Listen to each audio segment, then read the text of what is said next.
Hey, what is going on, people? This is JD Tierney and my wife. I'm Kat Tierney. I'm his wife. Yeah, that's about as far as we're going with that one, I guess.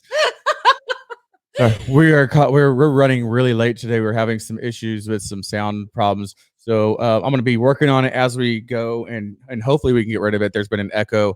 I'm not sure what it is. If it does, if it's something y'all can hear, please let us know. I will be working on it. But enough of that bullshit. Let's get on with the show. So welcome. Thank you for showing up to Southpaw's Tales from the Barstool. It's great to see you guys. It's great to see more and more people coming every single week. Please get on StreamYard/Facebook and give them permission so we can see your names in the comments, not just Facebook user. Yeah, because this is we've had enough weeks where it's like, fuck you guys. If you don't know and can't pay attention to instructions, then we're not going to comment on your comment. Yeah, people, we're not going to comment on your comment. That'll show them. That was so aggressive. Why would I do that?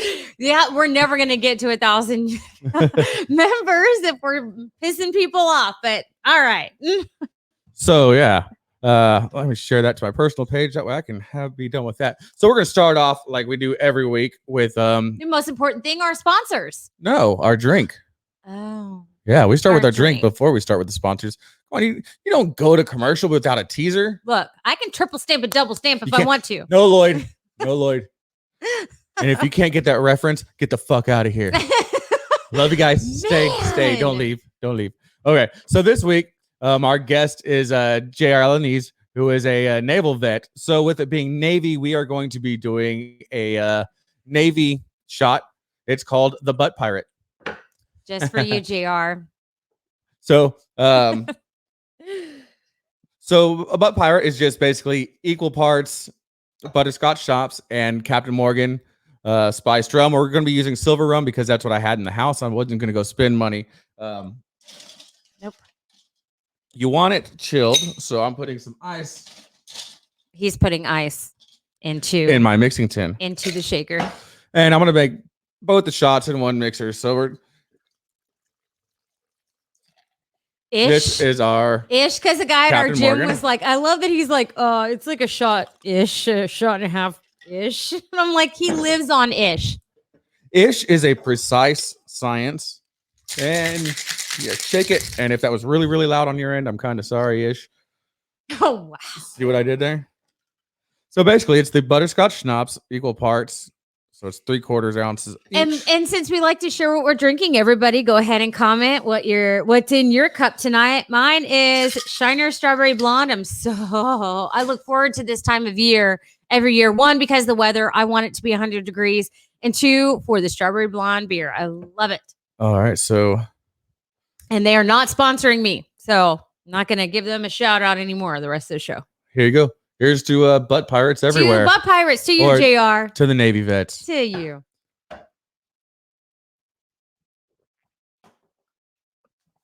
It tastes like Grandpa's Werther's Original with Grandma's cough syrup. It's tasty. Well, then JD likes it because old guys like Werther's Originals. So I'm sure he's loving it. Yeah. So, before we bring our guests on for tonight, we're going to do our sponsors like we do every week. First, foremost, this gentleman, John Oda, over at Gunner Gray Furniture Fusion, gunnergray.com, Facebook, Gunner Gray FF, and Instagram, Gunner_Gray. I had this first geek moment. Like, oh my gosh, someone got this from our show. Someone who was following us actually shared Gunner Gray's stuff to their Facebook page, and I was like, bam, we're making a difference in this world. You'll have to look at Gunner Gray's furniture. It is absolutely incredible. And like I said, JD's gonna go broke soon because the money he's not paying me to be on this podcast and to do work for Southpaw, his hat company, in case you didn't know about it. Yeah, I'm totally gonna be spending some money on that. It is. I cannot emphasize enough how amazing this stuff is. And yes, he's paying me to say this, but even if he wasn't, I really want some of this furniture in my house. It's handmade. It's like the old. He's gonna get his money back from us. Yeah, it's like the old Victorian and Craftsman style where it's not just shitty lumber you pick up at Home Depot slapped together with some decking screws. No, but that sounds fascinating, and I kind of want to see what you would do with that kind of material list. You've seen what I've done with that, and it's not pretty. So moving on, our next one, Soldier Girl Coffee Company, Carrie Beavers. She's a female veteran, and it's CBD infused coffee. She's doing her virtual launch this Saturday, March 13th at sgcoffee.com. I have some in the mail. It was supposed to be here already. I cannot wait to get it because CBD is supposed to help with your aches and pains, and I'm fucking old and have lots of aches and pains. It's got the caffeine to like boost your energy, and then it's got the CBD to mellow you out. So you're gonna be like drunk and electrocuted. Like, it's awesome. I can't wait. I want a Red Bull vodka. So yeah, if you have some time this March 13th, which is this Saturday, go to sgcoffee.com. You can also find her on Facebook at Soldier Girl Coffee Company LLC. And thank you for your service, by the way. And yeah, go there. It's going to be some awesome, great stuff. Glad to have her along. And then our final sponsor for tonight is Warhorse Legacy, who has started off as a client of mine through the hat company and became friends. And what they do is just completely amazing. They have PTSD. It's not therapy. They don't like the term therapy because the horses don't have PTSD. Exactly. There's therapy for the horses. What? Hey, you need to turn the volume down on your phone, lady. Wow. For shame. Oh, that was a rookie move, people. Rookie mistakes. Rookie. So basically what they do is they get families and veterans together around different equestrian things. Words don't work for me. Oh my goodness. Giving them coping mechanisms, but using horses in like almost like a pet therapy, but with horses instead of dogs and things like that. But it's not therapy. But it's not therapy. It's like it's just a way for them to cope and find a new mission now that they're out. Exactly. And if you want to find out more about them, go to warhorselegacy.org. The phone number is right there on the screen, and they will have their information scrolling on the bottom of the screen the entire podcast, so you'll be able to see. Like I said, everybody has their New Year's resolutions. They have that. I want to give back. This is a great program to give back to. It helps your fellow veterans. Or veterans if you're not a veteran. So it's definitely a good, worthy cause. All right. So without further ado, we're going to bring our guest on, Mr. J.R. Alaniz. And he is muted. So move your hand out of my way. Hey. He's muted. Lady. He's muted. There he is. Hello, JR. Welcome. Oh, look, he's like Wilson from Home Improvement. Hey, buddy. What's up, man? What's going on? Great to have you here, man. So you are a Navy vet. You work for the government now. Well, have you already retired or left? I know it was upcoming soon.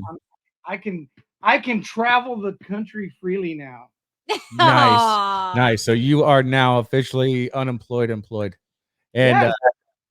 And he founded Third Day Coffee Company Seguin, which is you can see it on his screen there. Third Day Coffee Seguin. Make sure you put in Seguin in the web address, because there's a different Third Day coffee that's like overseas and they suck. And these guys, his coffee's good. It's actually the coffee that's in my house like all the time. It is. Yeah, we drink it. We drink it on the daily, actually. So I'll have to tell you the story later on. Oh my God, no. I'm going to tell him. He almost tried to kill my parents. I don't know if they're on here yet, Mom and Dad. You can go ahead and post if you're here. But so my parents only drink half coffee. And JD was like, perfect. I have half calf. You've got to try it from Third Day Coffee. I'm like, okay. So he gives them a bag. It's the high caffeinated coffee. He almost gave my parents a freaking heart attack. Their hearts could have pounded out of their chest. I'm like, what the hell? Which I was a little upset with JD until Dad tried to kill me with the tequila he infused with pepper. So it's a give. In my defense, I'm retarded. It's mentally challenged. You are not PC. Hey, I can say that word. You can't. Yes. Is JD in your parents' will? Oh God, I don't even think not. I am. Just wondering. Wonder if that was an accident. Oh, no. That's funny. So I've kind of already hyped up your business just because it's something I have in my house on a daily basis. It But just like we always do on the podcast here, you have 3 minutes to talk about your business and anything else you want to bring up professionally. And then after that, no more shop talk. And it's down to business. So your 3 minutes starts now. Okay, so I'm JR Alaniz, Third Day Coffee Seguin, not Third Day Coffee, because Third Day Coffee's in the UK and they suck. We started a coffee business back in 2019 is when we actually opened the actual business with the local county or whatever, did our DBA. And in 2014, my grandson was born in New Zealand. My daughter lives there. She got there by way of Xbox 360. So if you have young girls in your house, no internet till they're 30. And anyway, we went to go visit the Kiwis, and that went to Australia because that's on my bucket list. And so for the first time in my adult life, I had real fresh roasted, made to order coffee. And then when my dad passed away in 2016, we went to Italy and Greece. Same thing. Coffee culture is insane over there. You can see people like ready to beat each other on the street and like, cafe. Oh, yeah, cafe. And they go to a coffee shop and have a cup of coffee. And so coming back home, I wanted that same kind of coffee. And I can promise you that SB company is not it. And you know, you're not going to find it at the local supermarket either. So what we do is we got into specialty coffee. Specialty coffee is scored on a cupping score from 0 to 100. Our coffee starts out at 85, comes from Legacy Farms Coffee in Honduras. I actually know the owner, so my coffee comes directly from the farm to my house. And his cupping scores start at 85 and they go all the way up. I think he's got some in the high 90s. And so that's where we get our coffee from. And then because I'm from Texas and Texas is better than every place else, Amen. We roast with mesquite. And I do everything with mesquite. I do my briskets with mesquite, and I do my steaks with mesquite, and I do chicken. I can do a hot dog with mesquite. And so I thought, man, it'd be great to put some coffee on with mesquite. And so that's what we did. And I started to develop that taste profile to the point where people actually asked for it. And so we bought a commercial roaster just before the pandemic rolled in, which came into play because once the pandemic hit, we were rocking it. Extremely blessed to have the people in our life that we have, and have, you know, JD's always plugging my company, and so are other people, and so that's just kind of where we're at with the business. Here's the website. Hit it up. There's a discount, especially if you're a veteran or a first responder. Hit me up. Well, you know, your business is good if we're plugging it. We're not even getting paid to plug it, you know? The way that I knew it was good is Kat usually drinks creamer with a splash of coffee for color. And the first day I made it, after you sent me the sample pack, I was like, oh my God, this is good. You gotta try it. It's got a naturally sweet flavor to it. And she could drink it straight. I do. No, without no creamer, sweeteners, no creamers, nothing, which is perfect because I went on a diet after that. So it's like I'm programmed, but anytime I go to work, they're like, "Oh, we made a pot of coffee. You want some?" No, I've got the good shit. So, but thanks anyway. So that is enough shop talk, though. No more business talk from you. Let's shut down. I love your stuff, though. So you were in the Navy, right? Tell us a little bit about when you served, where you served. We'll start there and just let the conversation go naturally. First, I have to talk about your ish thing. Yes, his ish problem. Because Air Force is kind of like military-ish. They're kind of like military, but you know, anyway. Not to mention everyone thinks JD's a Marine. I have no fucking clue why everybody thinks I'm a Marine. He looks like a Marine. He's kind of scary. I was lazy as shit. That's why I went to the Air Force, because I was told there was no PT, and the recruiter fucking lied. There was PT. Oh, bullshit. I mean, come on. Your boot camp is 6 weeks. I mean, he had room service even in boot camp, but I had to turn down my own bed. You know what kind of bullshit that is? Oh my God. He didn't leave 2 mints on his pillow, just 1. Those bastards. Oh, Lord. Mark, I can see your comments. Just sorry to jump in real quick. I was actually going to join the Air Force because my dad was an Air Force crypto tech in the 50s. And he did data collection, he did counterintelligence before we had cell phones and computers and all that good stuff.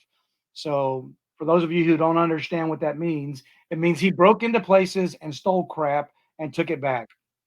Oh And they deciphered it and used it. And so that was Pops. And then my dad's youngest brother, he was in the Air Force during Vietnam. And I try to talk to him all the time, but all I know is that he was in Laos.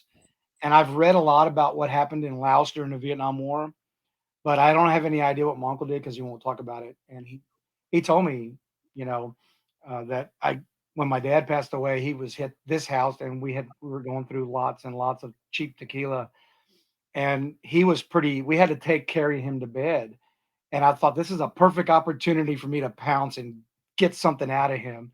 And he's like, Mijo, I'll never be drunk enough to tell you what happened over there, so stop asking me. And so, anyway, I wanted to be like my uncle and my dad, and I wanted to go Air Force. I wanted to be a crypto tech because I thought that, I thought they were like superheroes. And the year that I graduated high school, 1989. When were y'all born? 84. 79. So, yeah. Dude, you're an old perv. What's that? You're an old perv. Yeah, he is. He had a van that said free candy, and I love candy. He is a perv. Goodness. But 1989, the Air Force had a freeze on recruiting. And I was told to go check in with my recruiter. I did the delayed entry program where I swore in, and then you're supposed to swear in again, I guess, whenever you go to boot camp. And so I was supposed to go see him every week. And at the time in San Antonio, all the recruiters were in one building, and it was right across the street from Market Square downtown, and across from where the MEPS station was. And so I would go over there. And this one Friday, I went, and the lights were out, and there was nobody in there. And there was this Navy chief sitting in the doorway inside the building smoking a cigarette. He goes, we offer everything the Air Force has, and I'm like, well, dude, I'm broke. I need to go, And so anyway, they tried to send me in as a cook, and I'm like, no, I'm not doing that. And we're helping you out. I go, no, you're not. You're trying to screw me, and I'm not going to go for it. And so I ended up getting a secured A school and a secured C school, guaranteed. And so I joined in 1989. I went to boot camp in San Diego, which is no longer there. They closed it down, and they closed the one in Florida down too. I think the only one's in Great Lakes. And then I went to C school there also. I mean, I went to A school there in San Diego after boot camp for interior communications, like a low voltage electrician or electronics, communication electronics. And then I went to Virginia, to Norfolk, to go to do my C school, which was a specific piece of equipment. And then I went back to the ship, and I stayed there for a few years, and we chased Russian subs, and we chased drug runners down in Mexico. That was always fun. And then I transferred over I took orders on the USS Truett FF 1095, which was in Norfolk, Virginia at the time, but we were getting home ported in Ingleside, Texas. So I joined the Navy to go see the world, and then I took the first ship I could to get back home to Texas. So I went to basic in San Antonio. I went to my tech school in San Antonio at Lackland, and then I was stationed permanent party in San Antonio. I did 5 years, all at the same base from entry to exit, with the exception of a few, except for a few TDYs overseas. That was it. Don't bitch, man. You've been to other countries. I think over the Mexico border one time. I don't want to brag or anything. So real quick, I just want to say, if you are trying to comment and you want us to know who you are, go to streamyard.com/Facebook and let them give them permission to see your name so we know who the hell's talking. So somebody's trying to call me out about a Yes, guard passing mounts. out on guard mounts. So we have no No, idea who I, this is. I have no clue Not who a that clue, is. and it's not even coming up on my feed. So But that's somebody I obviously served with, whom I don't. obviously, someone's calling you out. Did you pass out? I didn't pass out. I blacked out. There's a huge difference. All right, so you got to give it to me.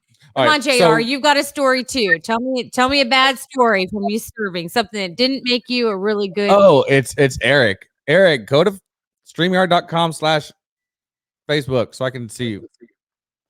So basically, so for those that don't know, guard mount is kind of our pre-shift briefing where everybody's told what post they're going to go to, any kind of pass-ons that have to get made, if there's any announcements, whatever, and Move on.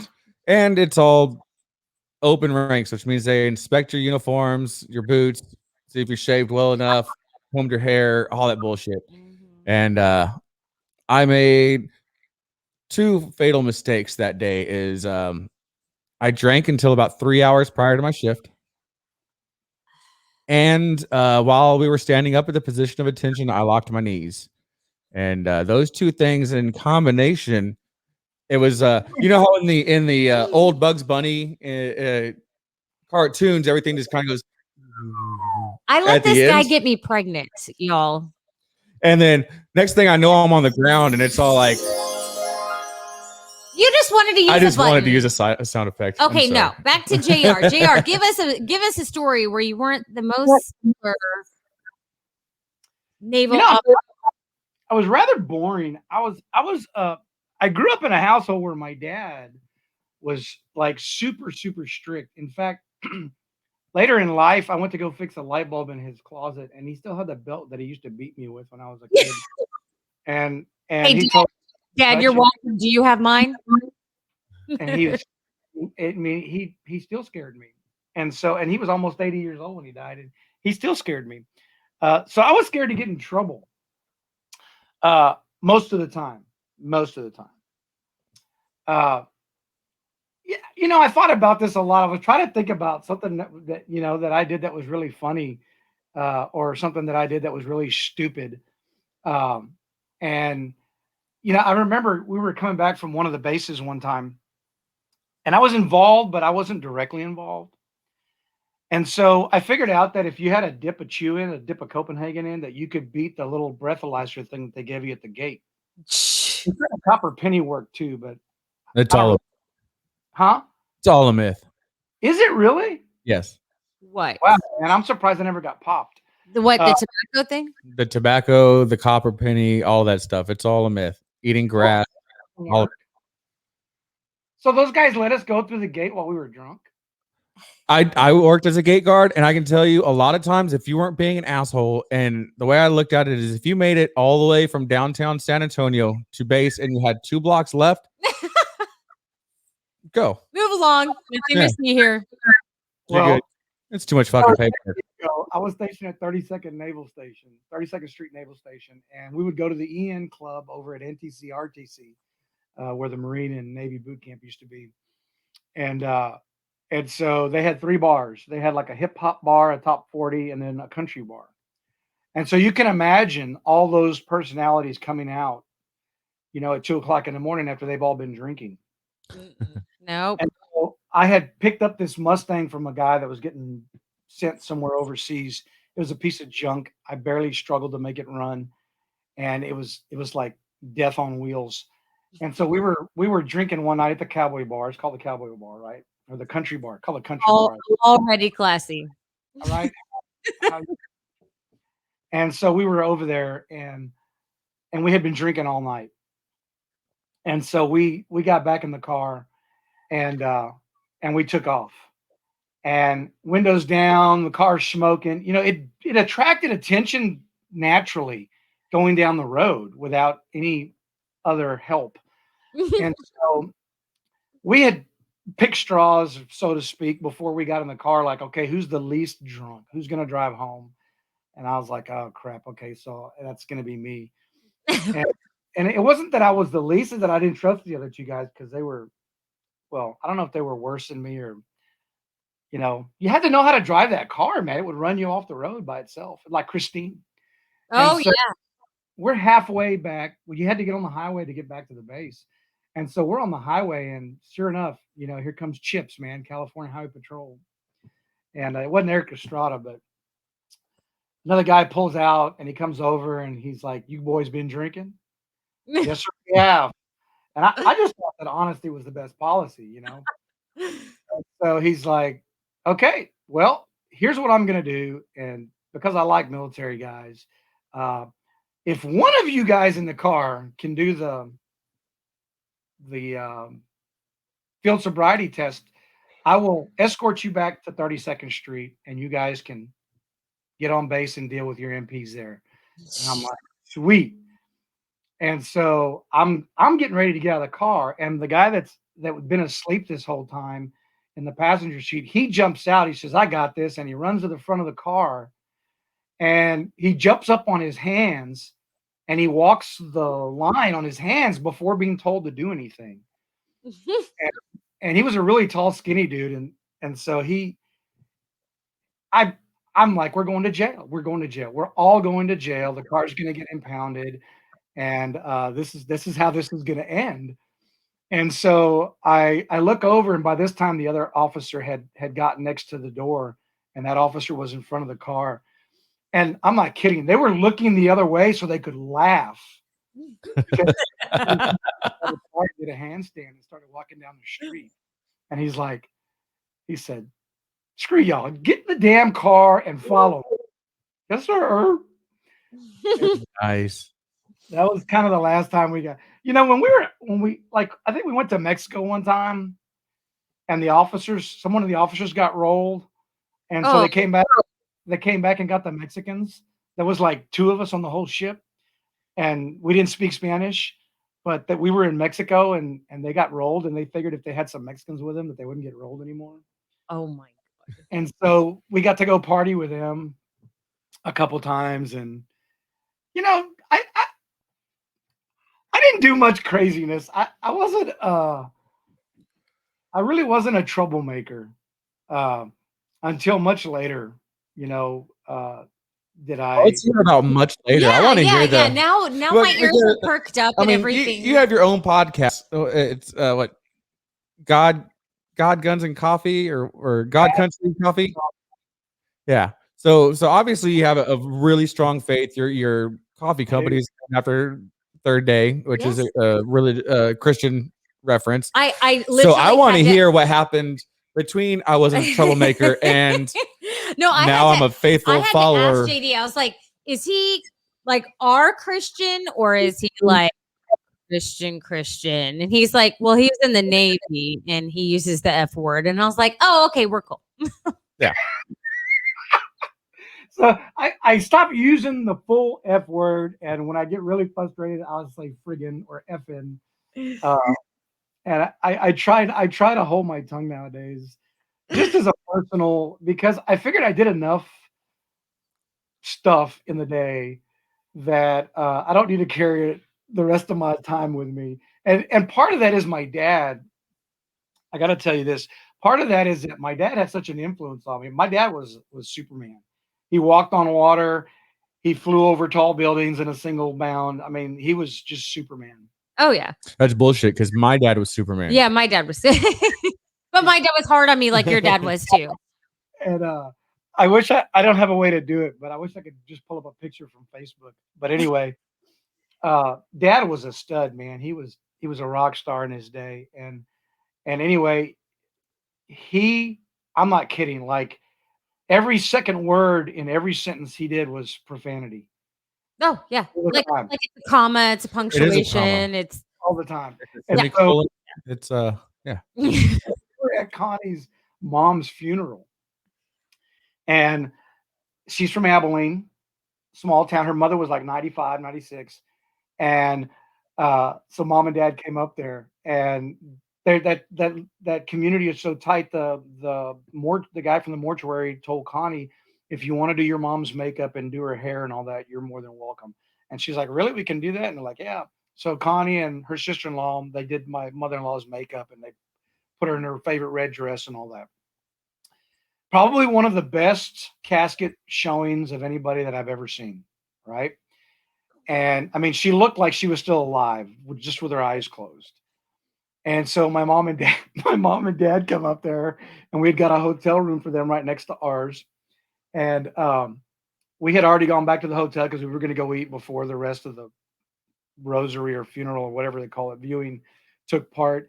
And so we had a Suburban. We get in the Suburban, and Connie and I are in the front. Mom and dad are in the middle seat, and some friends of ours are in the way back.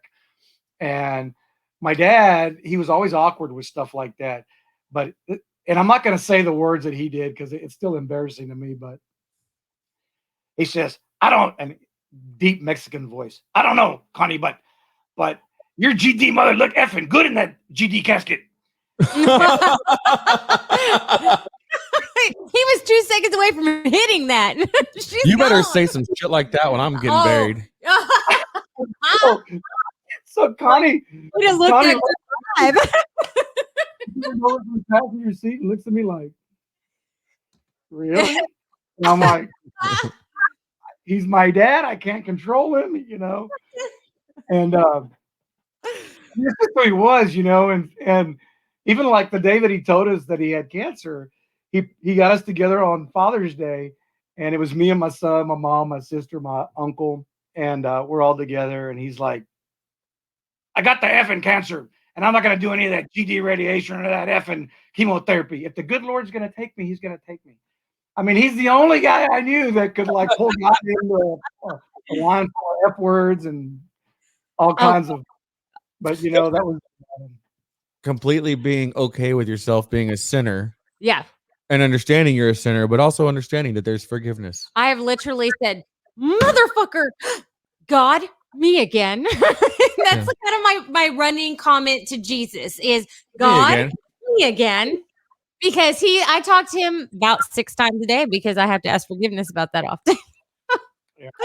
So it seems we have a lot of people in the comments that were stationed in that area that know about 32nd Street. Yeah, Mark said it. Mark, Joe said 32nd Street is where I boarded my first Westpac ship.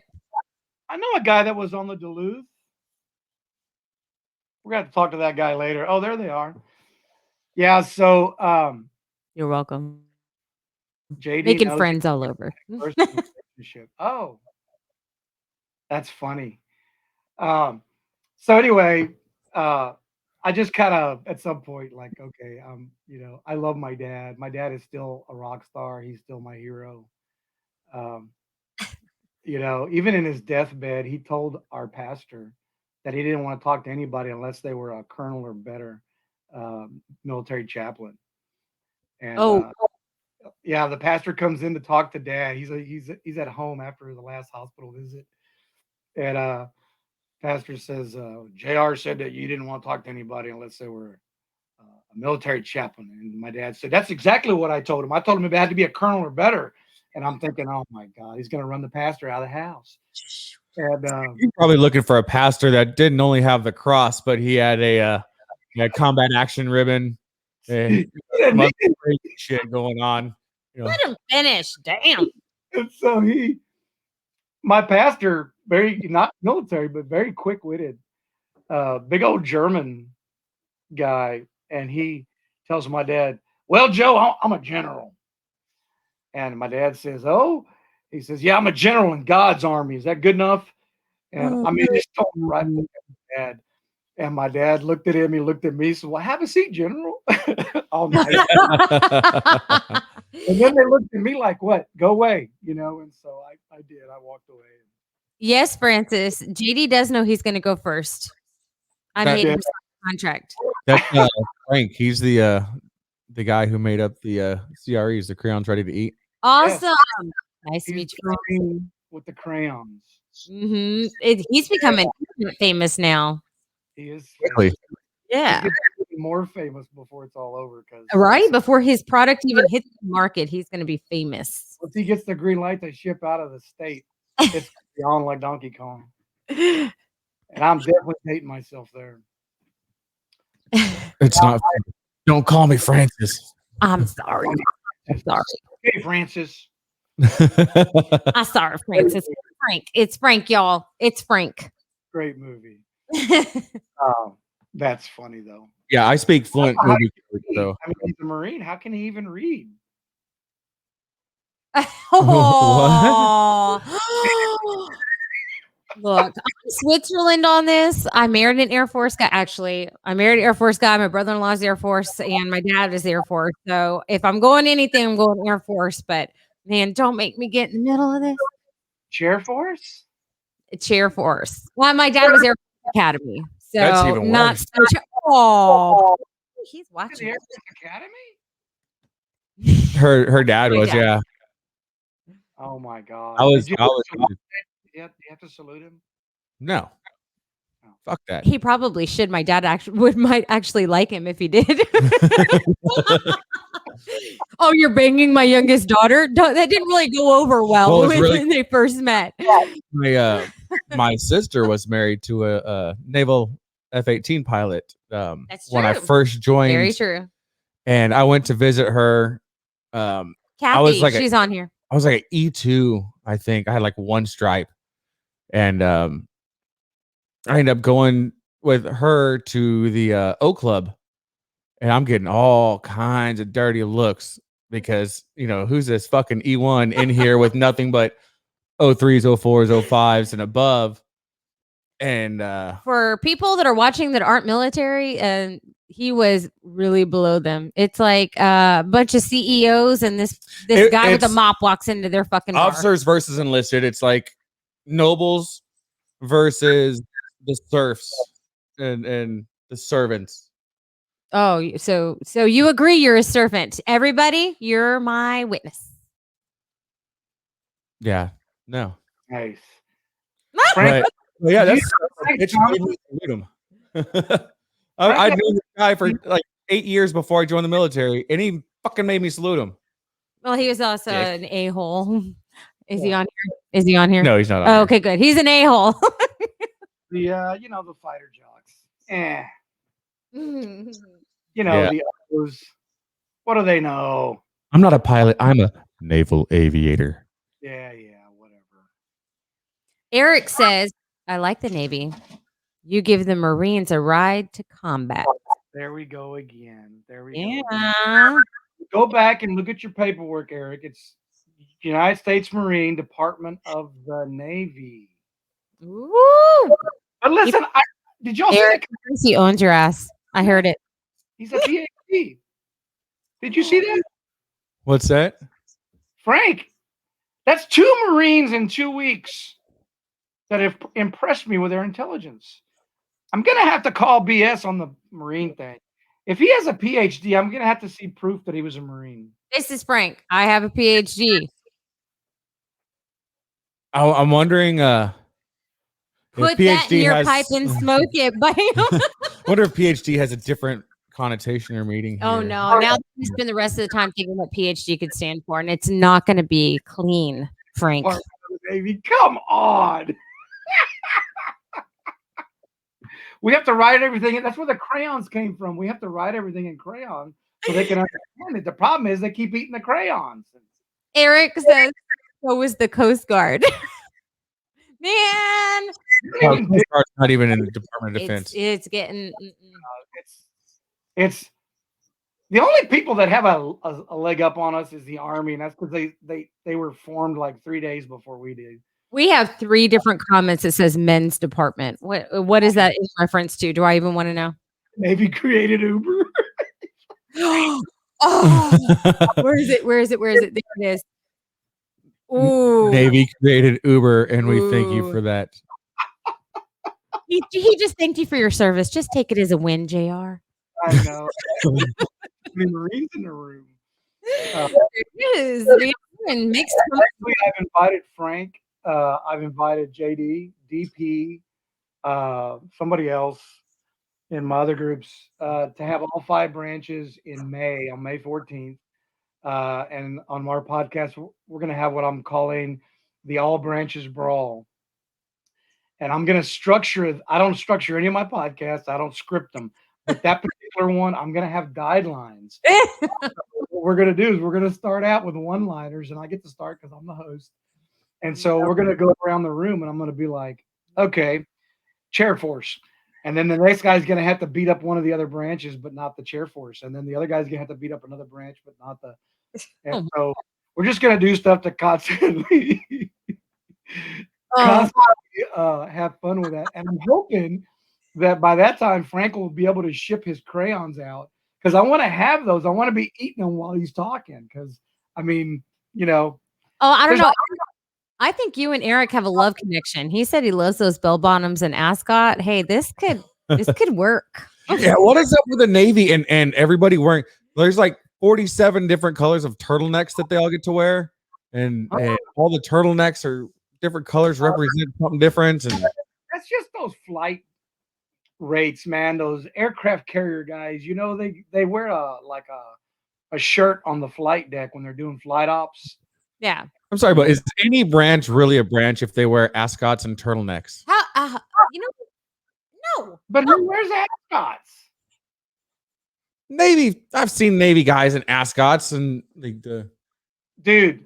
So let's not okay. the people, okay? The real Navy. The real Navy. Yes. Oh, you mean the Marines? I'm not doing. Yeah, I just had to take that jab. Man. Keyboard at you, okay? I know you know that. Yeah, I don't know. How did we even get off on this? Exactly. I don't know. What? Let's move on to something else. All right. Okay. Yeah, let's. We are going to. Well, so just like in every episode, we have two things that we do with every one of our guests. Most of them are without force. Yeah. What is that?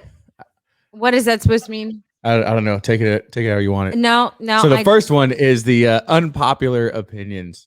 Why are you smacking me? Because you keep taking over the damn remote. Just like a fucking guy. All right. It's not a remote. It's a mouse. Unpopular opinion.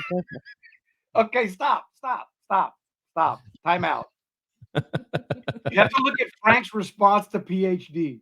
Look at. You have to fight it and throw it up. This is our forte.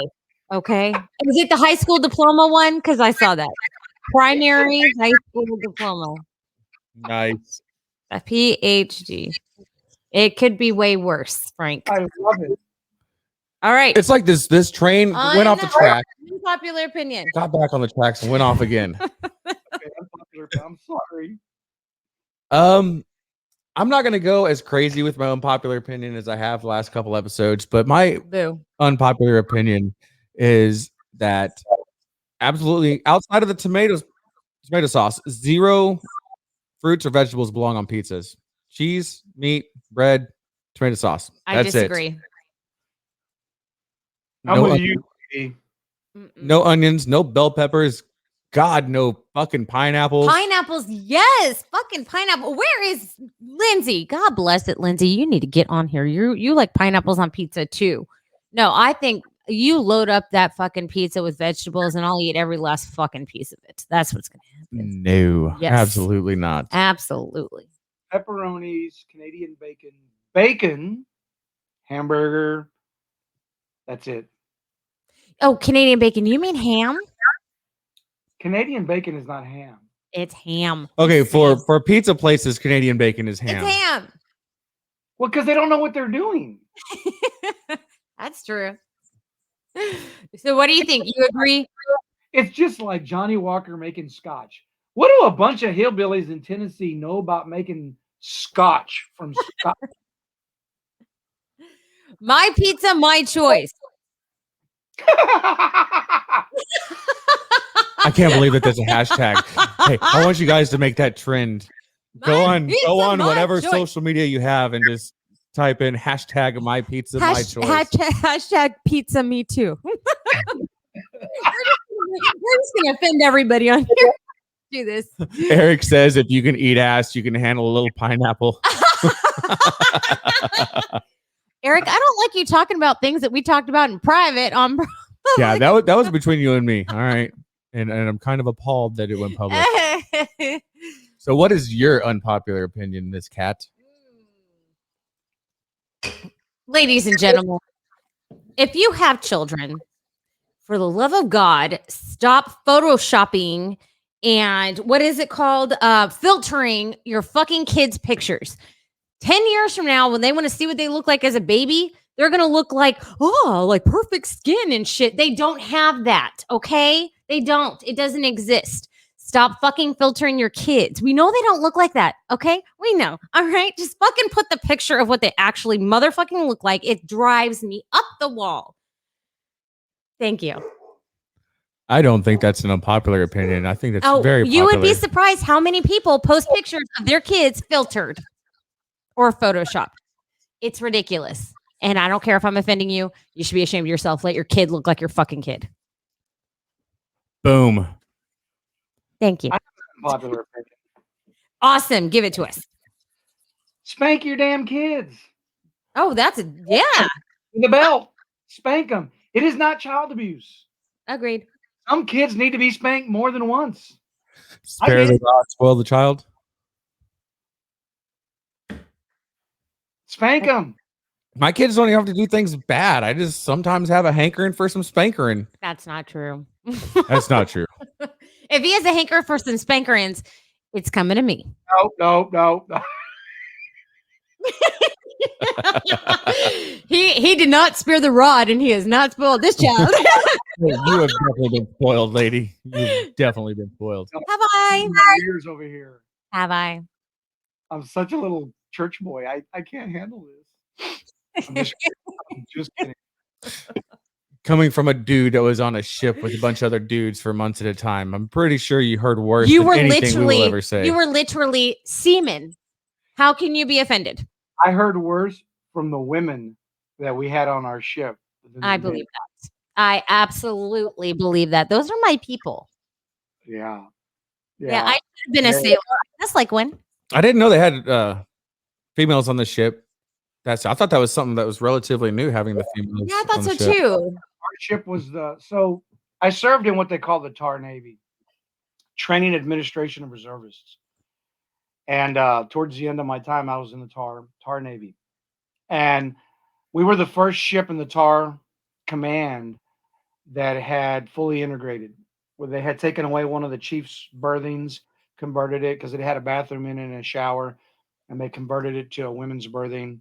And unfortunately, the women chief didn't get all the benefits like the chief did, but they were all in one berthing: officers, chiefs, enlisted. And so, yeah, and we, for 6 months before we got them, we had to have all the training, about what to say, what to do. Because before that, it's all guys, right? So at knockoff at Liberty, whatever time Liberty was in the Navy, we call it Liberty, at 15:30, whenever work stops, you run down to your rack, strip down to your birthday suit, throw your towel over your shoulder, and you run up 2 flights up to the bathroom, to the head, where you take a shower, and then you run back down with a shower wrapped around you, a towel wrapped around you, and get dressed and go about your business. And they're like, guys, you can't do that anymore, guys. We're gonna have ladies on the ship. And I tell you what, there was some conversations that I wanted to crawl in a hole, man, when those girls got to talking to each other, or got to berating some poor idiot that said the wrong thing. They're looking for a cover, trying to hide somewhere. Ooh, I want to get out of here. I don't want to be here. Somebody help me. This is my favorite part of the show. Hi, Jennifer. It's me again. I really hope that Canadian isn't seen, or Canadian bacon isn't seen, as a derogatory term. But if we want to make it one, you and I should comment later, and we will find any window of some kind for Canadian bacon to stand for. Thank you. Thank you, Jennifer. It's Northern North American bacon. Oh, I guess. no. I bet it was covered in the South. I'm just saying. It's ham. It's pig. I mean, probably from the South. I'm just saying. Oh, they had. Look, she went, okay. Jeez, y'all are just gonna have your own little show of just commenting back and forth at some point. Like everybody else is like, all right. I don't mind.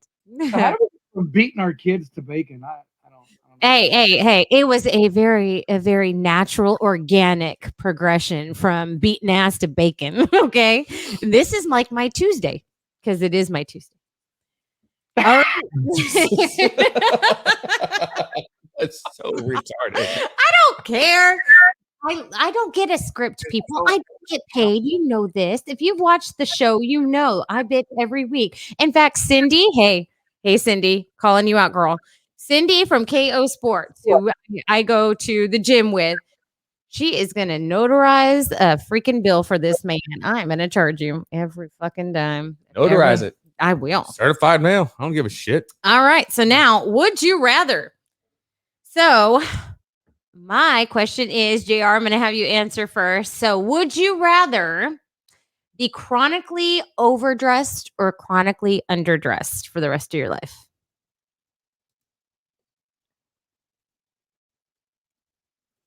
How much is chronically underdressed?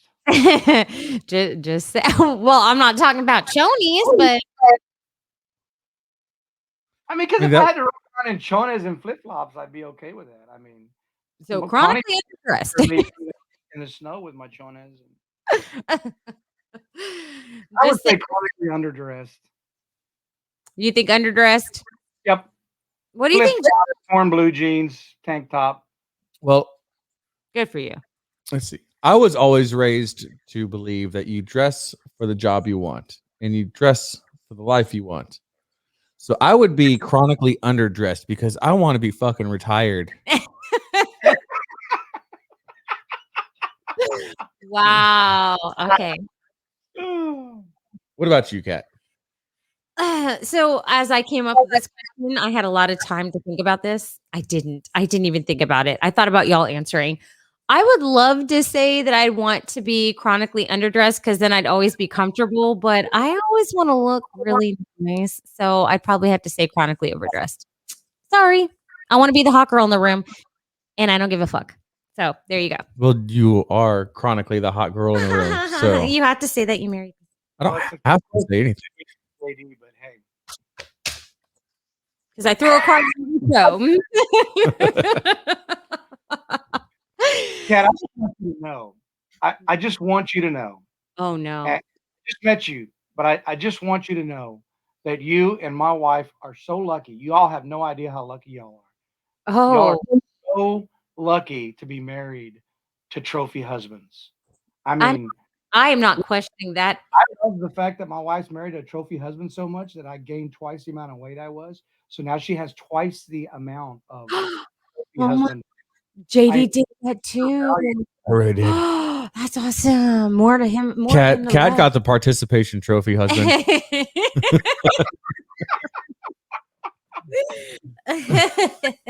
She's like, it was like life was like, hey, look, hey, here's your consolation prize. Y'all have neither one of y'all have reached Dependa husband level yet, so you're good. Okay, so all right.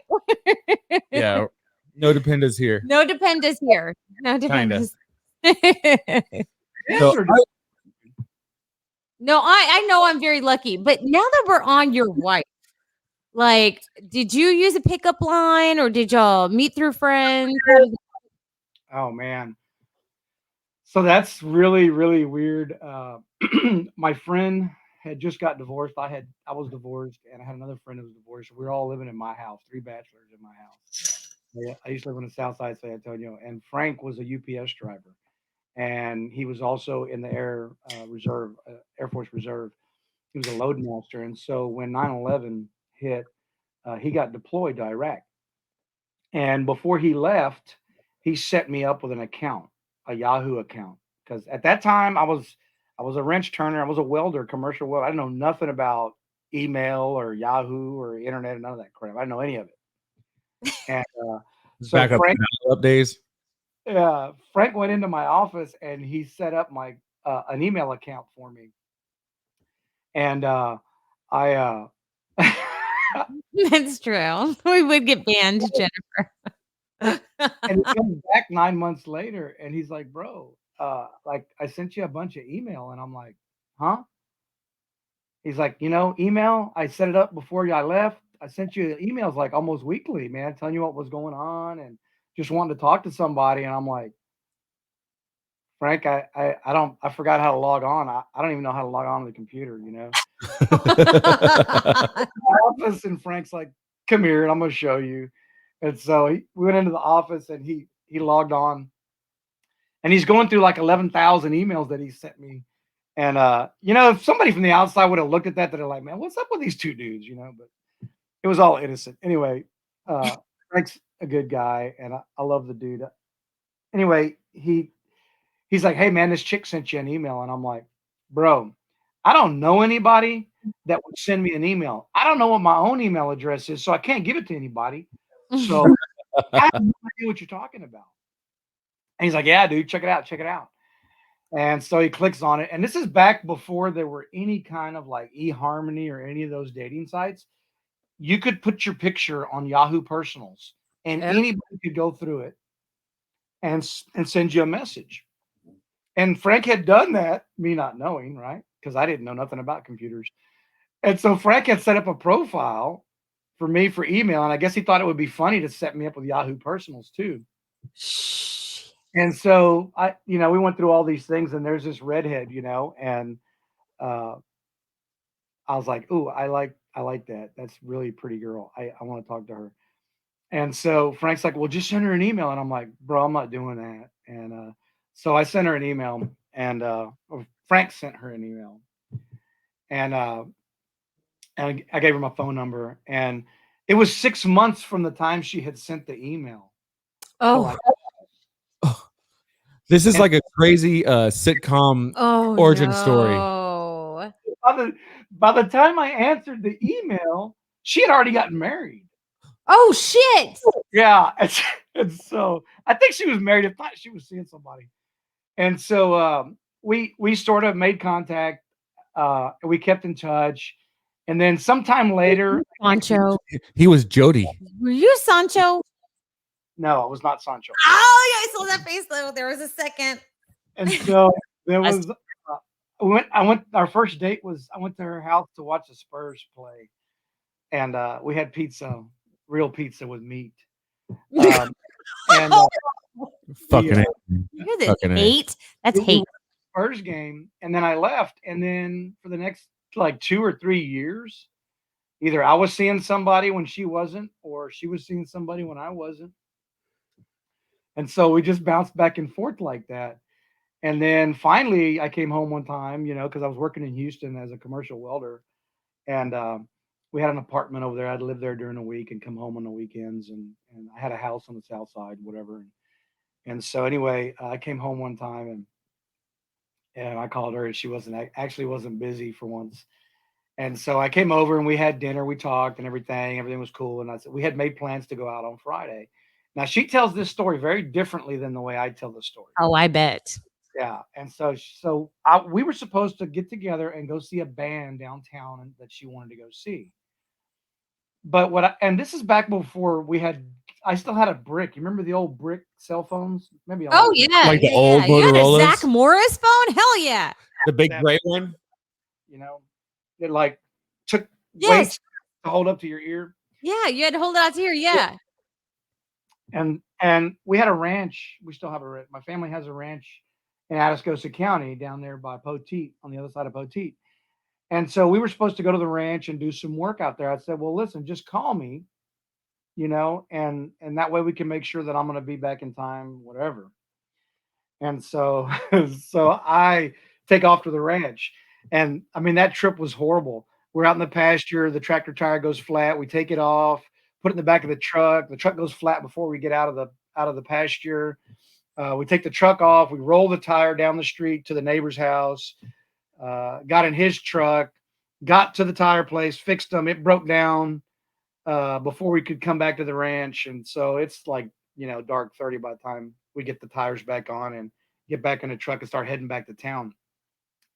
And I didn't have any missed calls on my phone because they didn't get through. And I guess, I don't know. It's just old technology. So I come back and I tried to call Connie, and she didn't answer. And I tried to call her again, and she didn't answer. And I tried to call her a couple more times. It might have been like 20 or 30. I don't know. 100 or 50.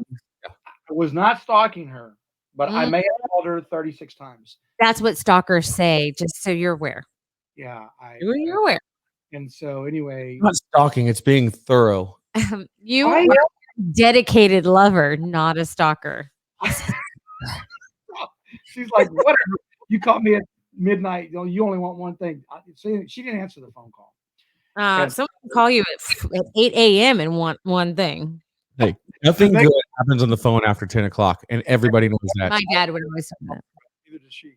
Uh, but I called her and finally got a hold of her the next day, and she was pissed off because apparently I was for certain that I was going to be in town at 7 o'clock, and she didn't believe the rest of the stuff that happened, and it didn't matter if I had, there was no camera on the brick phone, so I couldn't just like snap a picture of the tire in the middle of the pasture and show her that we were stranded.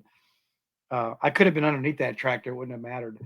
And so anyway, it was interesting. And so the next week, Was there text available at that time where you had to push like No. the button like eight times to get an E? No, not on a brick phone. Nope. man, it was either a phone call or not. Yeah. And if you didn't signal, it didn't tell you missed a call because it didn't receive it. And so we're out in the sticks in the middle of nowhere. And so anyway, I think the next week I came home. Because I was still working in Houston every week. The next Friday I came home, and I came straight to her house on Friday, I think. And then she says I never left. And then at some point I moved all my stuff there, and I had too much stuff to leave. So Oh, That is a wonderful well, plan. you can't leave your shit there. So I mean, you may as well just single stay guys, there. single guys, listen up. If you want to get married and you're Start ready to leaving settle your down, shit at her house. just leave all your shit over there to Bam. where it's too much. Then she to has move. to marry you. Boom. Modern problems has require modern broken- solutions. Broken through the female barrier. But Frank thinks you're a peeping Tom. Just saying.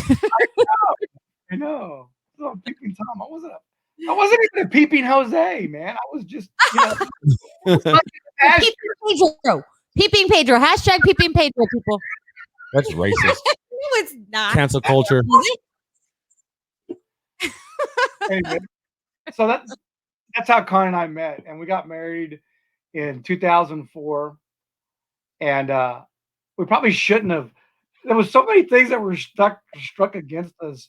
We were supposed to get married at a family farm in Bigfoot, and this storm came over while we were at the ranch already, waiting to get married. And the bus got stuck in the mud for the band, and people got stuck in the mud, and they had to take us into Divine. And at the time, Connie was like this huge, what is that thing? People eating tasty animals. PETA. PETA? Card-toting member of PETA back then. Oh. And it wasn't the people eating tasty animals group. It was the other group. Oh, honey. And we ended up at the Triple C restaurant in Divine, and there's nothing but all these deer heads hanging all over the restaurant. And when you walk in, there's this, and she didn't eat meat back then either. She walked in, and there's this huge glass case full of meat, deer steaks and beef steaks. And so we walk in, and she looks at me like, hey, this is where we're getting married. And so our wedding pictures, there's deer in all the pictures. Now, she has totally defeated the demon that is anorexia. Oh, yay. And she eats venison and wild game and all that stuff. Good for you, Connie.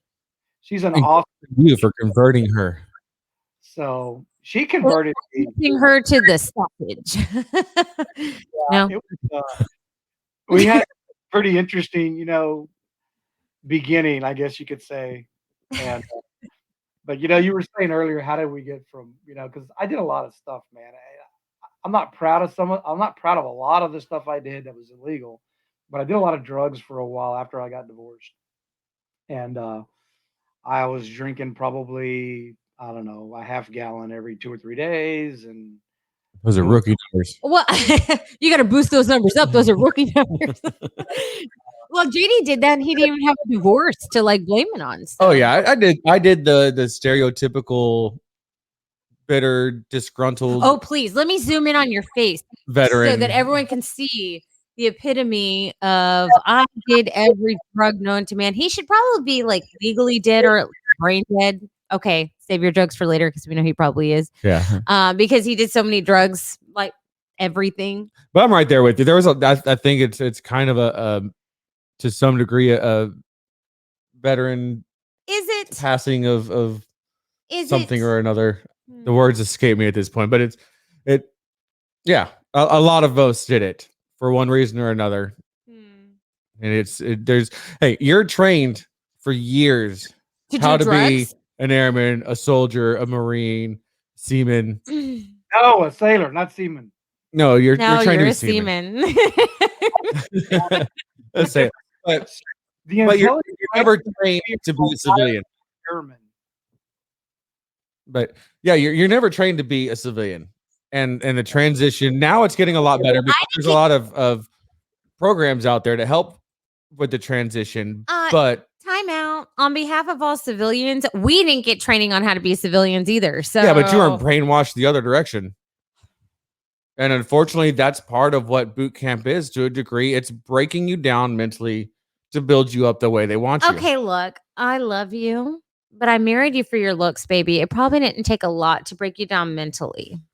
Wow, that was fucking harsh. Dude, that was messed up. All right. Oh, he took the remote from me. You keep taking it off of our guest. I think you need to mute her mic. She needs to be in like podcast timeout.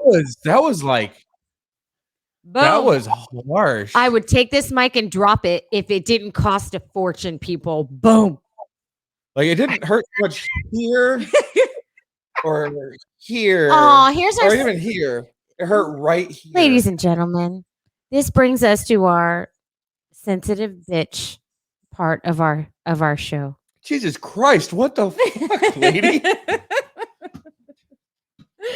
Oh, you're fine. We'll survive. You need it, JD. So and people wonder why I drink. No one wonders why you drink. They've met me.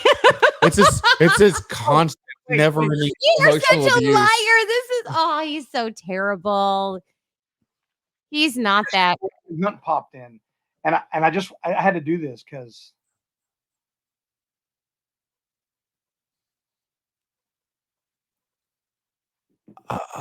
I'm at a loss. What are those? Do it again. Come and take it. Climb or die. Yeah. Whoa. Oh, that's not Pando Commando. Whoa.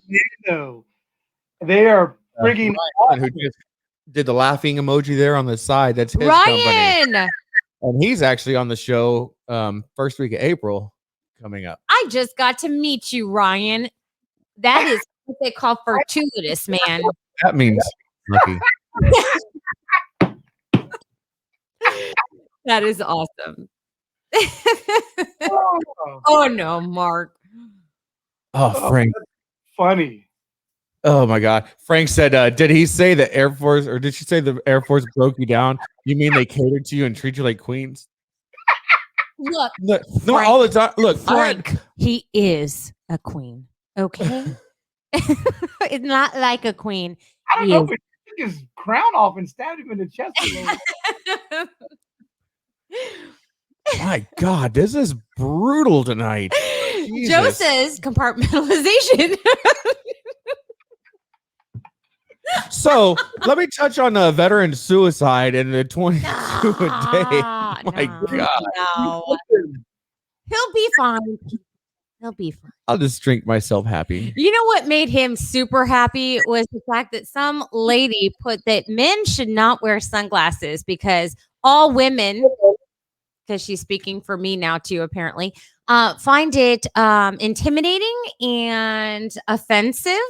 So yeah, JD just loved that earlier. So he's just had a ball of the day. It was. I actually took a screenshot of it. He took a screenshot It was. of it. I'm gonna have to read this. It is. Yeah.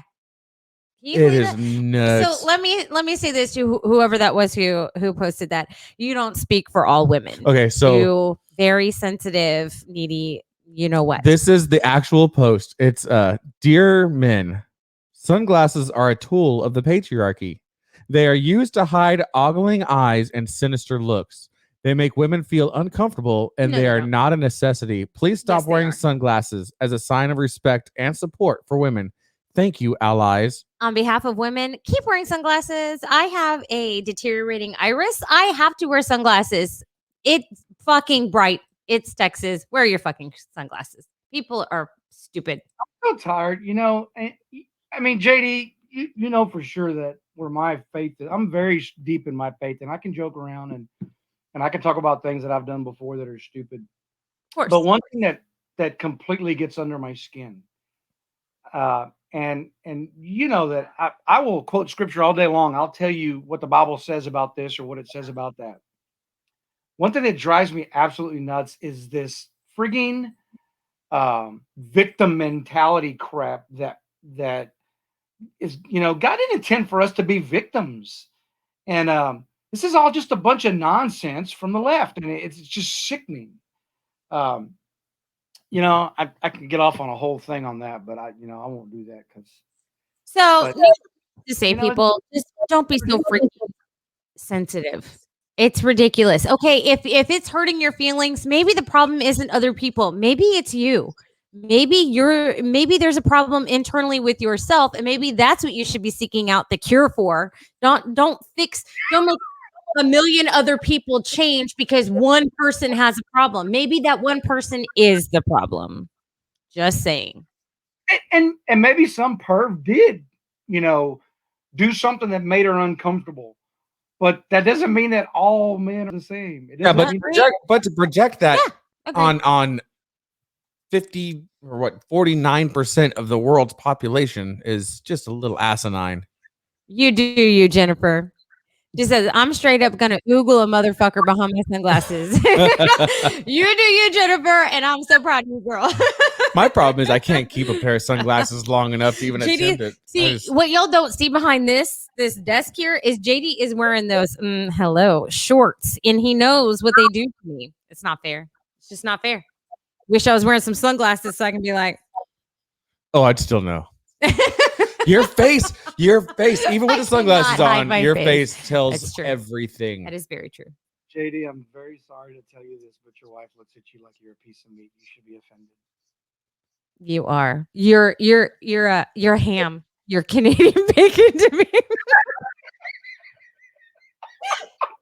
See, and that's what we call full circle, folks. See what we did there? I would put pineapple on that and put that in my mouth. No. Y'all need to get a room and not change the subject. Okay, so let's say you're going on a trip. Oh, what? No, I'm doing this question again. You're going on a trip, business trip, personal vacation, doesn't matter. Overnighter, 2 weeks, whatever. Do you pack a week until, a couple of days until, the day of, or the morning of, or day before or morning of? Day before. See, I'm not the only one. She has to pack like 3 or 4 days in advance. I have to, because I'm going to forget something otherwise. Anxiety. I do get anxiety. I do. So I am that person. Sorry, I am. Okay, so I will not only get anxiety about like thinking all night, and it'll keep me up about what I have forgotten to pack, but also I'm a scatterbrain sometimes, so I do forget shit. So I do have 3 days to gather up the shit that I have forgotten, even though it's on the motherfucking list. Okay, so at least I'm self-aware, and I've done something about it, and that is packing early. Don't give me that look, JR. Oh, disgust. How about this? When do you take your Christmas tree down? That's a political statement we need to talk about. Oh yeah. When do you take your Christmas tree down?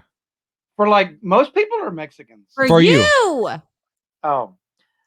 I live in South Texas. I know what the answer is for Mexicans, but for you. Year round, except that I'm like an Oreo. I'm not like a full on. I'm kind of like brown on the outside and very white on the inside. Oreo? Mm. And so, it's truth be told, my wife does most of the heavy lifting around here. My wife is the bomb. She does everything. I mean, I help, but she does the stuff. And so she puts the tree up. This year, I think we got We did small tree because we have this puppy in the house and she's eating the whole house.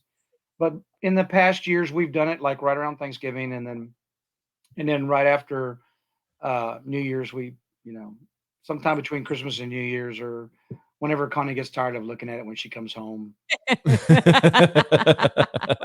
Yes, that's who said that. Juan Garcia. Yes, I'm a coconut. Yo soy un. I don't know how to say coconut in Spanish. So Yes, he did. He totally called you a Who coconut. was that? Because that's more brown. I was saying Oreo's more black than brown. So good for you. Who is that? That's Juan. Juan. If that's the one I'm thinking of, that's somebody that I served with in the Yes. 37th Security Yes. Force Squadron. Yeah. Thank you, Juan, for your dark side. because Funny story. I was gonna do this in the beginning. I couldn't remember, but I just remembered it. So funny story from my service, right? yes. Very cocky when I was 120 pounds and in the military. I was never 120 pounds, but I was like 142. And so we would go to the beach, right? In California, we would go to the beach over there, La Jolla Beach and whatnot. And so we, you know, we're young bucks, and you can go to the class 6 on base, you know, where you get booze, and all we needed was a 6-pack, but you buy the case because you're a big brawly dude. And so we go to the beach and we would drink, and then we just chill out. And you know, the boys that I ran with, you know, real light complected, and so they wanted to go sunbathe, right? Did you say white complected or light complected? Light complected. Oh, okay. I don't know what their nationalities were. I didn't care. I didn't grow up like that. Listen, my wife is a ginger, hazel eyes, red hair, so I could care less. But anyway, We're open. That's and what I'm we a guy, and I know that if I go out for 3 or 4 hours in the sun, I'm just gonna go like 2 shades darker. Like nothing else is gonna happen. I don't burn because, you know, I grew up in South Texas. And so these dudes, like from Minnesota, who have never actually seen a sun ray until they got to California, you know, they're super, super like you needed sunglasses when they took their shirt off. Hey, I resent that. And ragging on them about their whiteness. You know, like, hey, dude, tone it down, man. Put some powder on that because, you know, you're hurting my eyes. And so we go out and we're drinking on the beach, and we all, you know, I went and found me a nice little comfy spot, and I passed. I didn't pass out. I took a nap. I only had a beer. I didn't even drink that much yet. And so, but I'm being cool, you know, because here's a Mexican dude, and I'm sitting on the beach with my hands behind my back, Oh my shorts, and no t-shirt on, and I'm asleep. no. Back then. Well, one of them white dudes thought he was going to be real funny. And he went and got his watch, and he laid his watch across my chest. He's like, "I'll show you that you brown, you can still burn." And I'm like, "Yeah, whatever." And so he put this watch on my stomach while I was sleeping, and I was out, man. I mean, my wife can tell you, I can sit in my recliner and be talking to you mid conversation, and then just pass out. Oh, it's a gift, isn't it? yeah, I fucking hate guys who could do Right that. after boot camp, it's been like that since boot camp. And so I'm on the beach, I'm passed out. I bet you I was out for a couple of hours. Now I woke up and I was like, oh man, I feel great. And so I got up, and by this time, you know, the guys, I guess they didn't wait the whole time. They went and took that watch off. And so you know, they're burned, like they're putting cream on because they're burned. And I tucked my shirt in my shorts, and I'm walking around, you know, like, yeah. And all these girls are looking at me, you know, and smiling, and I'm thinking, yeah. And I got somewhere in business, and I got a glimpse of, you know, myself without my shirt, and I had to take a double take, and I had this huge spot across my chest where they had You're tell me how to fool X. I was an idiot, man. I was walking around all, yeah, you look at this. You know, they were looking at me. I was an idiot. Or opposite of that, though, is before we had kids, Kat worked nights at one of the local hospitals, and my fishing rods never left my truck. Like if I wasn't at work, Are you I telling was the fishing. story that I was about to tell? Oh my God, probably. Maybe. Go ahead. So I would, and when I say I would go fishing, like I'm talking like 3 or 4 days shark fishing expeditions where I'd go on and I would just camp out on the beach. We lived there. I made my own leaders, like 6 and 10 foot leaders. and I'd swim my bait out as far as I could.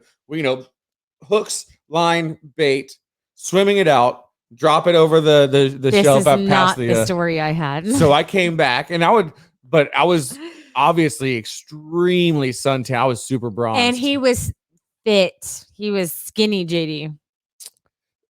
Yeah, Oh, sorry. I was reminiscing. I'm good. I'm fine. I'm back. It's before I was a fat fuck, and so I was like super, super, super, What'd he say? super tan. What'd you say? We don't talk about the heavy part of this, okay? But so being the awesome husband that I was, one day I took her to dinner at work or lunch for her, whatever it was. And anytime I did that, I'd talk with her for 5-10 minutes, or whatever she could to get away from the department at the hospital. And I'll let you finish the story as far as once I left. Oh, so I coworker. work with, so I'm a respiratory therapist. I work in a NICU, so I work with a lot of nurses. Well, a lot of the nurses I work with are just happen to be at the time Filipino and or Hispanic, because I live in Texas. I mean, yeah. So JD left, and one of the Hispanic nurses and one of the Filipino nurses came up to me. They're like, "Oh, girl, we just have so much respect for you. We didn't realize, blah, blah, blah." And I'm like, what the fuck are y'all talking about? They're like, "Well, we didn't realize you married a Mexican." And I was like, neither did I. Because he's not. And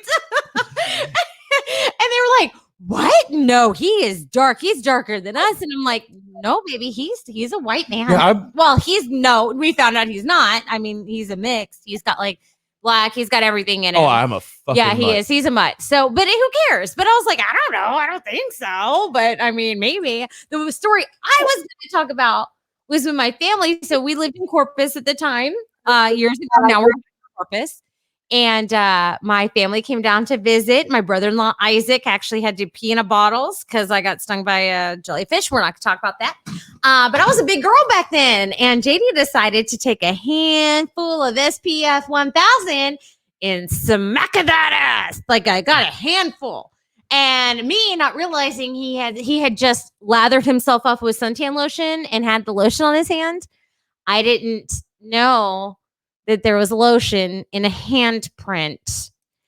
And so what happened was I burned, and I had a white handprint on my mother freaking ass cheek for about 3 years. Yeah, that handprint before I could get it tanned out. I had to literally flick forever. lotion only every place around the handprint. It took years to get it leveled out. It was the most beautiful thing I've ever done. I had a big handprint on my ass. Big white handprint. Fingers. You could see every fucking finger. It was, my brother-in-law thought it was hilarious. He was just happy that he got to pee on you for the jellyfish. He didn't pee on me. He peed in a bottle, and then we poured it on him. He did not. I wanted to be the one to pee on her. He did not. I was just too dehydrated. I couldn't. I was not peed on. I had to pour pee on me. There's a difference. People know R. Kelly shit is happening here. I've never been bit by a jellyfish, so I wouldn't know what to do. Well, they don't bite these things.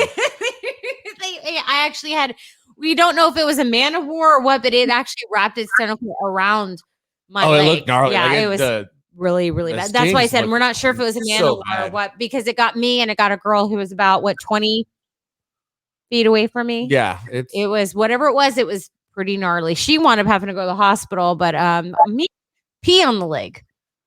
Pee, people. Oh, really? Who put that? Was that one? No, it was Jeremy, I believe. Golden shower at the beach. Shame on you. I'm always scared growing up of having an earache, because my dad, growing up in the country, what they did is they got the smallest brother to pee in their ear. What? And so, yeah, wow. I don't know, but that's what they did. They lived out in the country. I don't know. I lived out in the country. I lived on 150 acres. We didn't pee in I know a ear. lot of rednecks that grew up in the country, and I've never heard of any of them peeing in each other's ears. Maybe it's something that, maybe it's a rite of passage that they just keep to themselves. It's like some Masonic shit that's super secret. I don't know. I was scared to ever get an earache because I thought that my dad was going to pee in my ear. Oh, yeah. No. I wasn't really pleased with the fact I had to pour my brother's urine down my leg. But yeah. No, it wasn't Randy. It was my brother-in-law, Isaac. Mark said, Randy piss? No, it was not Randy. It was my brother-in-law, Isaac.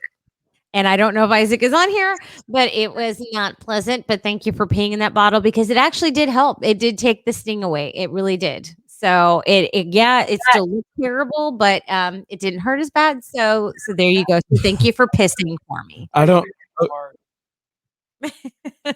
That was my dad's other cure-all for anything that you got What fit was- outside. Take a Ah, cigarette, open it up, wet the tobacco, and put it on the sting. Oh yeah, cigarette tobacco, Yeah. or a dip.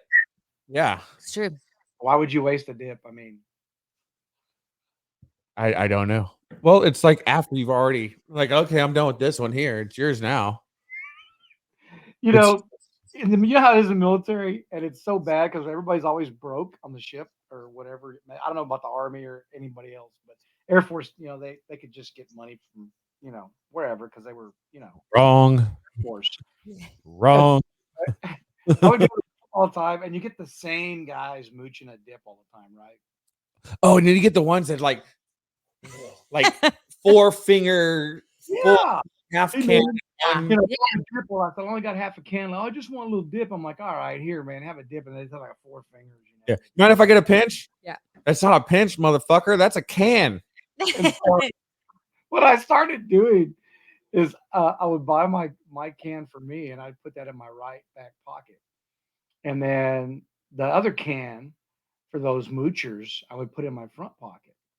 And so what I would do is out in the parking lot before I went in, I'd put a dip in, and I'd walk in, and you only got to do it to them one time. Please tell me this is where I think it's going. I'd pull the new can out and give them a dip, right? And then I put it back in, and then a little while later, I'd take the one out of my front pocket, and I would take the dip out and put it back in the can, and they'd be like, "Is that the same can that you gave me?" Goes, "Yeah." Oh, I go, "Well, hey, man," I said, "I can't afford to buy Copenhagen every day." oh. Man, you'd see them run to the head or they spit it out at the table.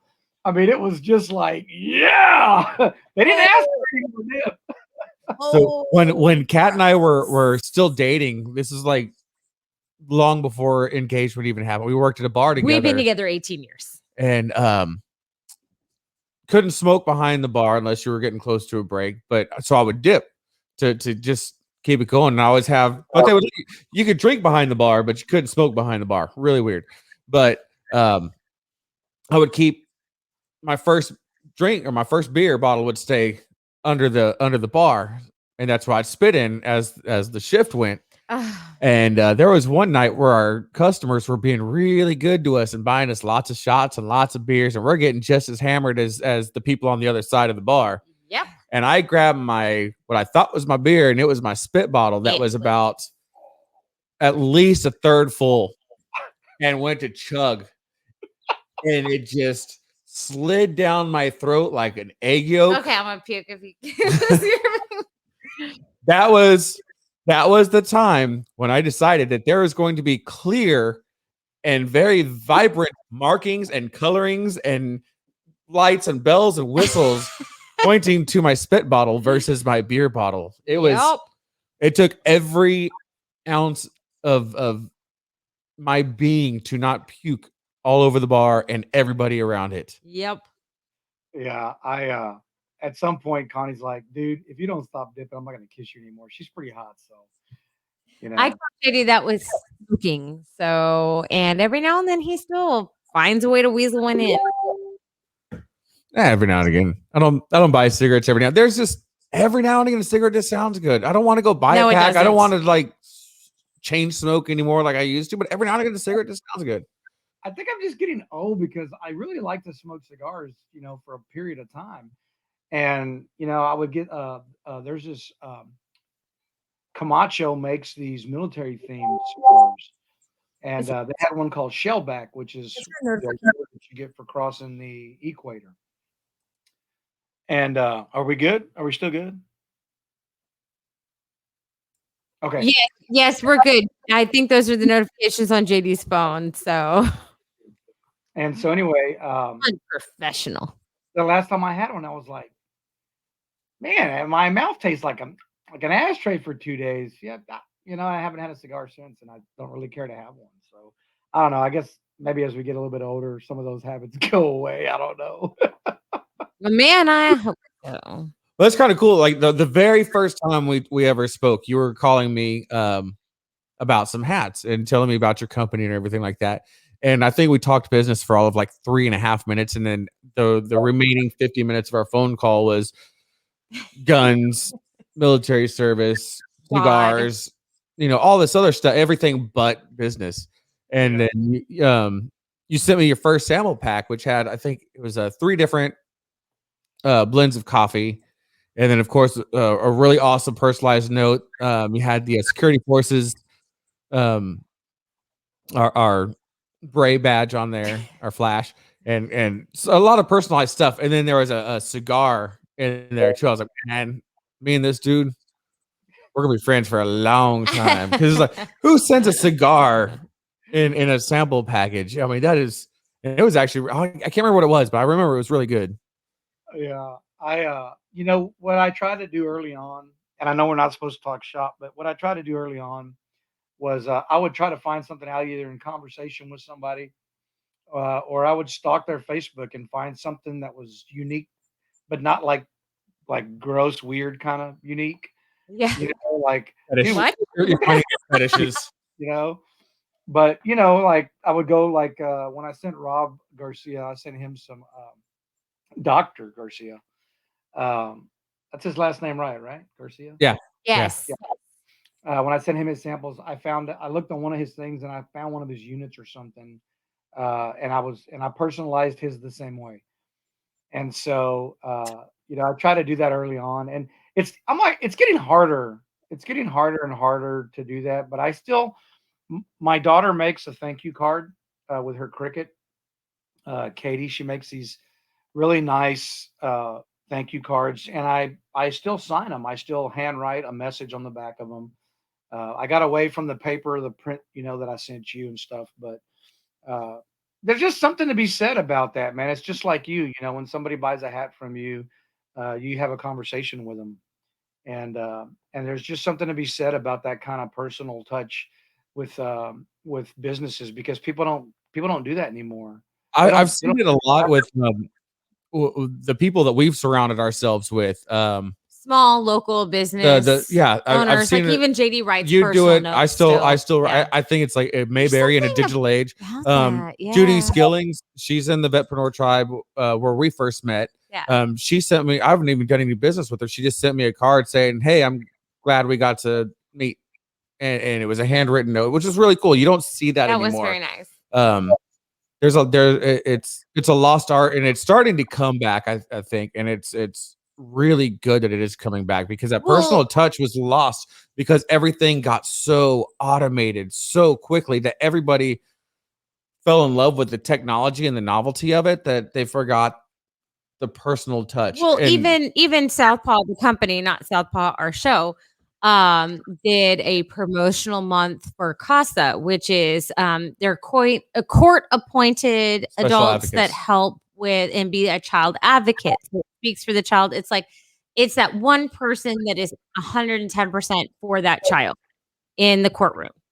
And he did a promotional thing for a month, and the company wound up donating money to him. Well, they actually wrote a handwritten note thanking him, which I thought, yeah, the local CEO of to take CASA. to take time to do that just to show that appreciation. It wasn't like we donated millions, and it was very nice. It was very nice of them to take that time.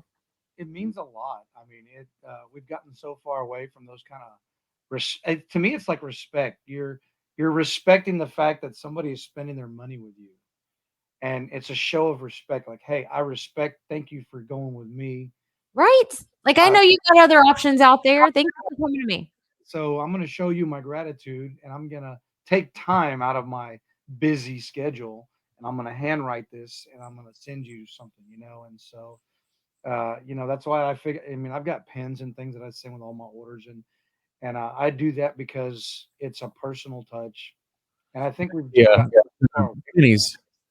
The pennies that you send with everyone as well. Oh, I So I love carry mine with those. me. Me too. Catska has hers, I do. and I keep we've it on got my so many nightstand. orders of coffee that my sons have ones that they carry with them. I've given some to my sons to hand to their friends. I took some to work and gave them to coworkers. Yeah. So it's a nice little touch. I love that. I Yeah, love the guy that I got them from, Tom Myback, I worked with him where I used to work, and he's a really uh, nice guy. I get along with him a great deal, and so uh, he went to Indiana or whatever and came back and brought me. Did a ghost just open the door behind you? Yes, that. come here, buddy. Oh no! If you I saw haven't- me bending over like 3 freaking times, our cat has been like loving on me, and she never loves on me. Oh, pretty doggy. Hello, handsome. Say hi over here. I'm so glad all 11 of y'all have tuned in to watch us talk to his dog. And we lost one. Oh, Damn look, it. and look, here comes one of our German shepherds now. Yep. Oh, they heard us calling. So our German Shepherd's here. The one that just walked in the room right now is the most jealous bitch in the world, and she's a female dog. I can call her a bitch. She can hear me petting the other dog from the other room. Like, I won't say anything. I won't whistle. I won't do the nothing. I'll just pet. And then you just hear her nails on the hardwood just click, click, click, click, click, click, click, click, click, click, click, coming from the other room. It's like, those are my pets. It's true. Covered in meat sauce, sitting on the floor in the living room with all 7 dogs eating on me. And they can hear my wife's car like 3 houses down. And as soon as they do, it's like, we don't care if you have meat. We don't care if you have barbecue. We don't care if you have cookies. We don't care. We're going to the door. And they run in mass fashion. And then they start this thing where they start Forrest, the one that just walked in, he talks. He starts, rah, rah, rah, rah. He starts talking. And the little start, and then they start howling, and then they just never know. It just never ends. New school. The cat is fine. He's like, what happened to the cat? The cat's fine. She got her love, and then she's done with me. She's a woman. All right. So, Frank, you asked about the pennies. Frank asked about the pennies. If you want to know about the pennies, you need to go to thirddaycoffeeseguin.com. Order some. And you will find out what the pennies are. Smoked freaking coffee beans. It's SEGUIN. thirddaycoffeeseguin.com. I wish I could like take the camera and show y'all our coffee bar, which is right there. And it's nothing but Third Day Coffee. It's soon to be Third Day Coffee, girl, but right now it's Third Day Coffee. Look at those. Aren't those gorgeous? Yeah, those are the pennies that get sent out with and it's one to bless you and one to bless somebody else. That's exactly right. I sent them out with a card, a handwritten card. And on the back of it, it's even got my phone number. Because I don't care if somebody needs to call me in the middle of the night, and they're in crisis or they just need to talk to somebody. I throw my number on there, and Tom wanted to give me something. He's a really nice guy. I still talk to him. I always will. He gave me a grinder last year. It was an antique German coffee grinder, and it's mounted on the wall, and it's got a hand crank, and you put the beans on top, and so technologically advanced, right? Thing on the back of it that you just twist, and you can adjust the grind from powder all the way to like chunks. I mean, it's amazing to me that they, thought about that. And so, anyway, he's the one who he brought me, I think the first time he brought me 1,500 pennies. And then this last Christmas, because it was my last one, he gave me another 500 pennies. And then at one of the events that we did a event with the American Legion riders here in Seguin. And one of the guys walked up, he says, hey man, one of the guys in the Legion can make these. And it's a good thing because Tom doesn't have access to those anymore.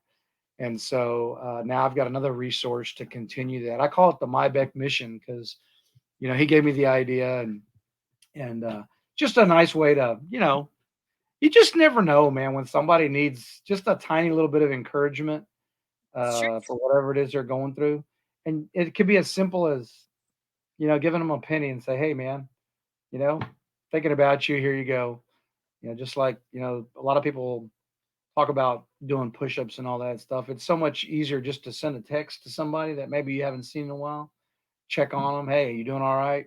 That's how JD. That's what JD believes. Like I think the push-ups are virtue signaling, and actually reaching out is but I what. think it's fine. Any way you feel like you can raise awareness for what's going on with veterans, by all means, do it.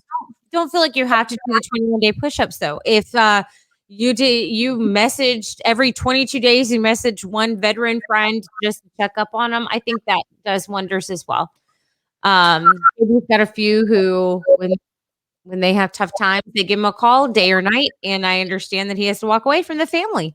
It's just how it is. And I just say, hey, this is somebody I got to talk to, and I'll walk away. And a lot of times it's just like there's no subject to the phone call. It's just somebody that just needs to talk to somebody, I think, and it's just kind of just knowing that somebody is there for them is more important than the actual conversation itself. And a lot of times, I've been on the dark side of things before, and I know I have the a person really making the phone call before. Yeah, I've made the phone call before, and luckily I have a really, really great network now where regardless what situation I'm in, what mistake I've made, what's happened in my life, I have people that I've surrounded myself with that I know are going to be there, period, plain and simple. And I know you're the same way as well, where, you give your cell phone number out to anybody. And that's just, generally we don't talk work or business at all, but that's something with your business that is truly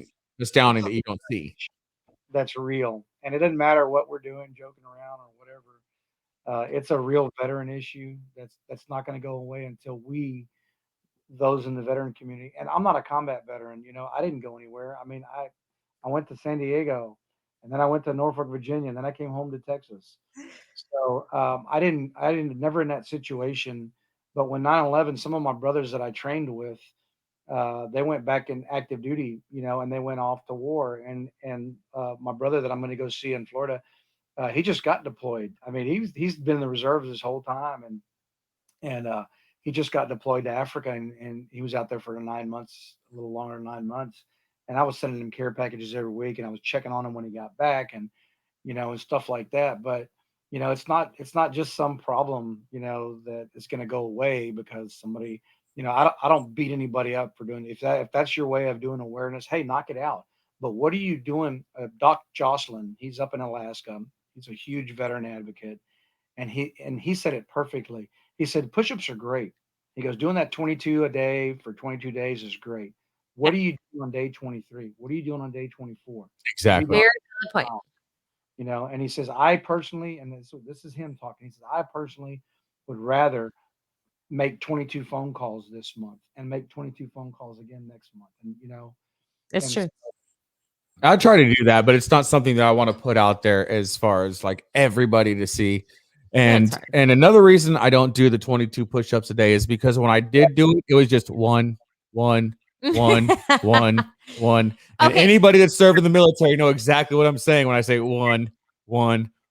So I know we got real serious, y'all. But first I have to apologize to JD because I just realized, I just gave him a hard time about being stupid because he was in the Air Force and that was totally mean.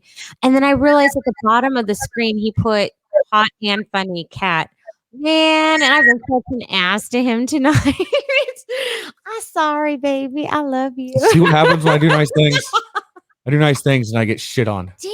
I didn't realize he did that until just right now. And I'm like, I'm such an asshole. Damn. I'm not. Well, on the fact that she just admitted something, we're going to have to start wrapping this up. We're an hour and 45 minutes into this. It's normally an hour long. He's got to go mark the calendar because I actually said I was wrong. 2 episodes in a row that have run really, really long. It's just hard to stop it when you're having a good, organic, fun conversation. And sometimes it takes a good 30 minutes before that just organic flow just happens. And then I've ever had a conversation. We've always talked about having a 5-minute call, but always end up being an hour and 15 minutes long. Right. It's like, hey, bro, you got 5 minutes for a quick question? And then an hour and a half later, it's like, dude, I got to get back to work, man. But we definitely want to thank everybody for tuning in. Definitely go check out JR Alaniz and Third Day Coffee Seguin. You can find him on Facebook under the same name, thirddayscoffeeseguin.com. He does not pay me to say this.